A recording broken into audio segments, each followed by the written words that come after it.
एक छोटे से शहर में मालती देवी का बड़ा प्यारा परिवार रहता था। 2 बेटे, 2 बहुएं और मालती देवी खुद। घर में सब कुछ था, सुकून, प्यार और थोड़ी बहुत तकरार। लेकिन एक चीज ऐसी थी जिसने हर शाम को जंग का मैदान बना दिया था। वो थी रात का खाना। रात के 8 बजे किचन की लाइट बंद, ड्राइंग रूम में घड़ी टिक टिक कर रही है। मालती देवी हाल में बैठी भूख से परेशान होकर बोली, अरे भगवान, रात के 8 बज गए, किसी ने खाना तक नहीं बनाया अभी तक। वो ऊंची आवाज में पुकारती है, रिया, ओ रिया, बहू। कमरे से छोटी बहू रिया निकलती है। रिया नींद में खींचते हुए बोली, जी माँ जी, बुलाया आपने? हाँ बहू, बुलाया है। आज खाना नहीं बनेगा क्या? पेट में तो चूहे कूद रहे हैं। रिया आंखें मलते हुए बोली, माँ जी, आज तो अर्चना दीदी की बारी थी ना। मैं तो रसोई में जाकर देखती हूँ उन्होंने क्या बनाया। रिया रसोई में जाती है, पर रसोई खाली, गैस बंद, बर्तन सूखे पड़े। रिया जोर से बोली, माँ जी, रसोई में तो कोई नहीं है और खाना भी नहीं बना। मालती देवी गुस्से में बोली, जाकर अर्चना को बुला ला। रिया अर्चना के कमरे में जाती है। अर्चना कानों में हेडफोन लगाए गाने सुन रही होती है। रिया चिल्लाते हुए बोली, दीदी, अर्चना दीदी। अर्चना हेडफोन निकालते हुए बोली, क्या बात है रिया, ऐसे क्यों चिल्ला रही हो? माँ जी बुला रही हैं रसोई के बारे में। अर्चना उठती है और मालती देवी के पास जाती है। माँ जी, आपने बुलाया? अर्चना बहू, अभी तक खाना क्यों नहीं बनाया? राहुल और संदीप के आने का वक्त हो गया है। अर्चना थोड़ा तुनक कर बोली, माँ जी, रात का खाना मैं क्यों बनाऊं? कल मैंने बनाया था, आज तो रिया की बारी है। रिया ने तुरंत जवाब दिया, अरे माँ जी, सुबह का नाश्ता और दोपहर का खाना तो मैंने बनाया था, अब रात को भी मैं बनाऊं क्या? मैं बहुत थक गई हूँ। मालती देवी थोड़ा परेशान होकर बोली, तो फिर कौन बनाएगा? मैं। दोनों बहुएं चुप हो जाती हैं। माहौल में अजीब सन्नाटा छा जाता है। रिया धीरे से बोली, माँ जी, एक काम करिए, महीने का एक चार्ट बना दीजिए कि कौन कब खाना बनाएगा। हर दिन एक नाम तय कर लीजिए। मालती देवी हैरानी से बोली, 5 लोगों के परिवार में अब खाना बनाने के लिए चार्ट बनेगा? वाह री बहुओं। अर्चना झुंझलाते हुए मोबाइल उठाती है। मैं संदीप जी को फोन करके कहती हूँ कि आज बाहर से खाना ले आए। संदीप थोड़ा हैरान होकर बोला, क्या बाहर से? लेकिन अब तो देर हो जाएगी, मैं ऑफिस से अभी निकला हूँ। अर्चना आराम से बोली, कोई बात नहीं, लेट हो जाए तो हो जाए, लेकिन मैं तो खाना नहीं बनाने वाली। रात के 10 बजे संदीप खाना लेकर घर आता है। मालती देवी भूख से बेहाल होती हैं। मालती देवी थाली देखकर टूट पड़ती हैं। अरे अब बस भी करो, पेट में बगावत हो गई थी। रिया थोड़ी मुस्कुराकर बोली, माँ जी, थोड़ा इंतजार तो कर लेती, मैं परोस ही रही थी।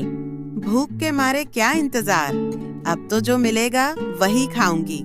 सब खाना खाकर चुपचाप अपने अपने कमरे में चले जाते हैं। अगले दिन सुबह और दोपहर का खाना अर्चना बनाती है। शाम होते ही रिया टीवी के सामने बैठ जाती है।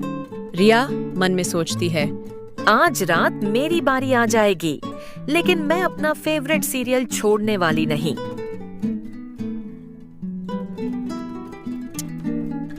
वो चालाकी से अपने दाहिने हाथ की उंगली पर पट्टी बांध लेती है और लाल रंग लगाती है। अर्चना कमरे से निकलते हुए बोली, रिया, ये तुम्हारी उंगली को क्या हुआ? सुबह तो ठीक थी। रिया नकली दर्द से बोली, अरे दीदी, बाथरूम का दरवाजा बंद करते हुए उंगली फंस गई, बहुत दर्द हो रहा है। आप ही बना लीजिए ना दीदी, मैंने तो सुबह दोपहर का बनाया था। अर्चना गुस्से से सांस छोड़ती है। तभी संदीप का फोन आता है। हेलो अर्चना, आज मेरे कुछ दोस्त घर आ रहे हैं डिनर पर, कुछ अच्छा बना लेना। अर्चना सिर पकड़कर बोली, हे भगवान, दोस्तों को आज ही आना था। वो मजबूर होकर रसोई में जाती है और खूब मेहनत से पकवान बनाती है। ड्राइंग रूम में गेस्ट बैठे हैं और डिनर कर रहे हैं। वाह भाभी जी, क्या खुशबू आ रही है। देखो ना भाई, मेरी अर्चना तो शेफ निकली। अर्चना मुस्कुराते हुए खाना परोसती है। वाह, पनीर की सब्जी तो लाजवाब है। ऐसा खाना तो रेस्टोरेंट में भी नहीं मिलता। रिया हलवे की तरफ हाथ बढ़ाती है। अर्चना रोकते हुए। अभी नहीं रिया, पहले गेस्ट खा लें। रिया नाक चढ़ाते हुए बोली। जब मैं बनाती हूँ तो ऐसा नहीं होता। अर्चना गुस्से में चली जाती है। अगले दिन सब बैठकर चर्चा करते हैं। अब रोज रोज की यह किचकिच खत्म होनी चाहिए। काम वाली रख लो। ठीक है माँ, मैं किसी को बुलाता हूँ। काम वाली मंजू आती है। मालकिन, महीने के 10,000 रुपए लगेंगे। रिया चकित होकर बोली। आए इतना ज्यादा? 5 लोगों का खाना है, 20 रोटियां तो बनानी ही पड़ेंगी। चलो रख लेते हैं। लेकिन मंजू पहले दिन ही 5,000 रुपए एडवांस मांग लेती है और फिर 3 दिन गायब। मालती देवी गुस्से में बोली।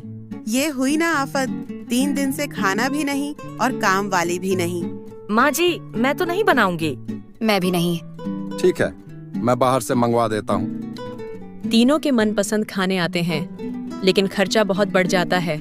3 दिन बाद संदीप और राहुल जल्दी घर आते हैं। अरे बेटा, आज इतनी जल्दी? अब से रोज जल्दी आएंगे माँ। अब रसोई हम संभालेंगे। दोनों भाई मिलकर सब्जी काटते हैं, चाय बनाते हैं। घर में खुशबू फैल जाती है। रिया हैरान होकर बोली।